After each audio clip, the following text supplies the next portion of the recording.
김용범 대통령실 정책실장이 야당 의원의 질의에 대해서 격앙된 반응을 보이니까 대통령실의 정무수석 그리고 여당 소속인 상임위원장까지 나서서 만류하는 그런 또 보기 드문 상황이 연출이 됐습니다. 영상 보고 오겠습니다.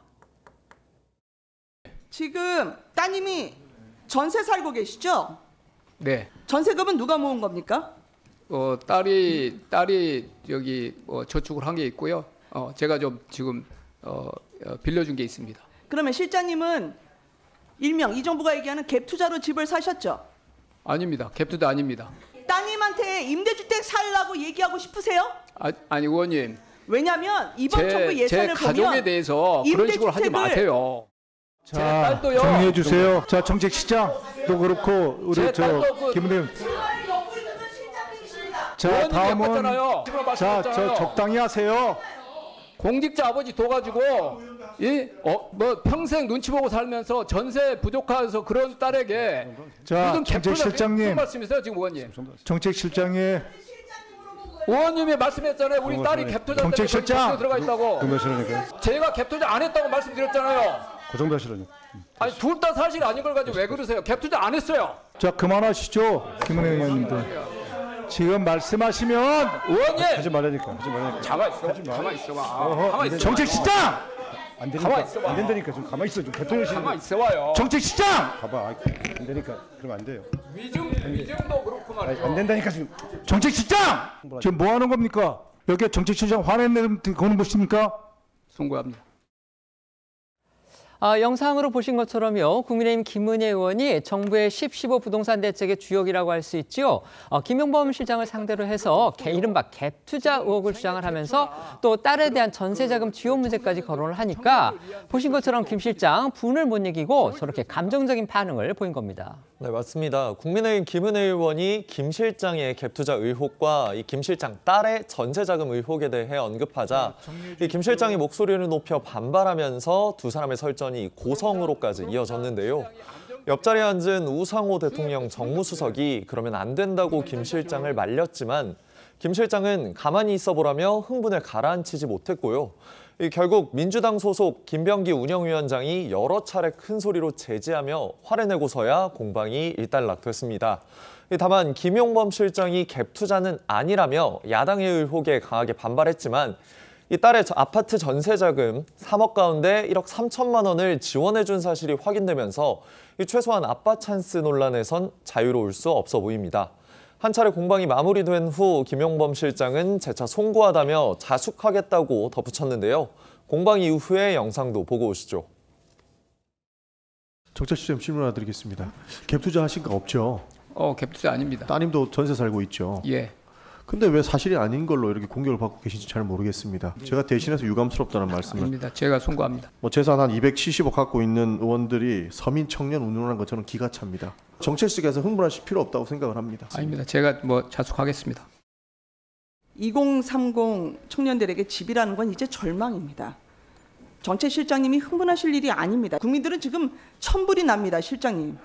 정책실장님은 자신의 딸을 생각하는 그 마음으로 대출 못 받고 집도 못 사는 모든 국민의 딸을 생각해 주시기 바랍니다. 대통령의 핵심 참모이고요. 그다음에 장관급입니다. 김용범 정책실장인데요.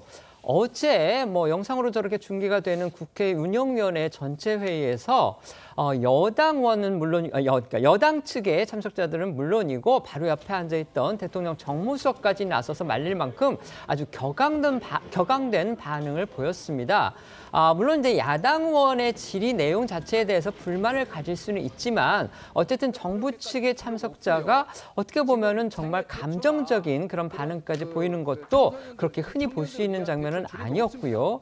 또 하나 눈길을 끌었던 거는요. 이제 과거 법사위라든지 그다음에 과방위 같은 데서도 사실 이제 증인으로 나왔다거나 아니면 참고인으로 나온 분들하고 의원들 사이에 어떤 공방이 벌어졌을 때 당시에 법사위원장인 추미애 모두 다 이제 민주당 소속입니다. 추미애 위원장이라든지 그다음에 과방위의 전현 위원장 같은 경우는 오히려 그렇게 격앙된 반응을 보인 물론 이제 야당 측의 어떤 참석자들이기는 했습니다만 퇴장도 시키고 강하게 경고도 주고 제재도 주고 심지어 야당 의원을 퇴장시키는 그런 일까지 있었는데 어제 민주당 소속인 김병기 위원장 같은 경우는 또 김용범 정책실장에 대해서 아주 화를 내면서 강하게 제지를 해서 같은 당의 위원장이라도 회의 운영 방식이나 진행 방식이 저렇게 다르구나 이런 인상도 솔직히 받을 수가 있었습니다. 어제 운영 상황 어떻게 보셨습니까? 예, 뭐 상당히 이례적이고요. 뭐 그거보다 더 부적절하다는 평가를 먼저 할 수밖에 없을 것 같습니다. 사실 제가 뭐 이 국회를 오랫동안 지켜봤는데 일반적인 말고 고위공직자가 이렇게 감정이 격해서 고함을 치는 경우는 저는 사실 처음 봤습니다. 그렇기 때문에 사실 어떻게 보면 이 30년 넘게 공직 생활을 한 고위공직자가 국회에 처음 출석한 것도 아니지 않습니까? 그렇습니다. 아무리 고가운 뭐 질문이 나온다고 하더라도 자신의 감정을 컨트롤하면서 자신에게 주어진 질문에 대해서 충실하게 답변을 하는 것이 국민의 대의기관인 국회에 대한 이 존중이고요. 사실 뭐 그런 부분을 또 이재명 대통령이 또 강력하게 공직자들에게 요구했던 그 처신이잖아요. 그런 측면에서 보면 뭐 대통령에 대한 정치적 부담뿐만 아니라 더 나아가서는 어제 김원혜 의원이 질문한 것은 결국 11호 부동산 대책에 대한 정책 신뢰의 문제를 이야기한 것인데 그 신뢰를 스스로 저버린 것이 아닐까라는 차원에서 본다고 한다면 본인의 뭐 유감 표명 이상으로 저는 어떤 정도의 정치적 책임이 필요한 거 아닐까라는 생각까지 들 정도입니다. 그리고 또 하나는 제가 생각했을 때는 일종의 동업자 정신이 실종된 삭막한 우리 정치의 현장을 한번 보는 것 같다는 생각이 듭니다. 국회의원도 일단 공직이잖아요. 그러니까 과거 같으면 서로 동업자 정신에 의해서 금기시되는 질문들이 있었거든요. 그런데 사실 굳이 꼭 그 김용범 실장의 딸을 굳이 안 끼워도 되는데 이렇게 감정을 격하게 만들 수 있는 일종의 정치적인 트릭을 쓰는 부분들도 저는 약간 좀 지나치지 않았나 생각이 들고 아울러서 앞서 우리 앵커께서 말씀하신 김병기 운영위원장의 저는 진행은 뭐 저 칭찬받아 마땅한 것이 아닐까라는 생각이 듭니다.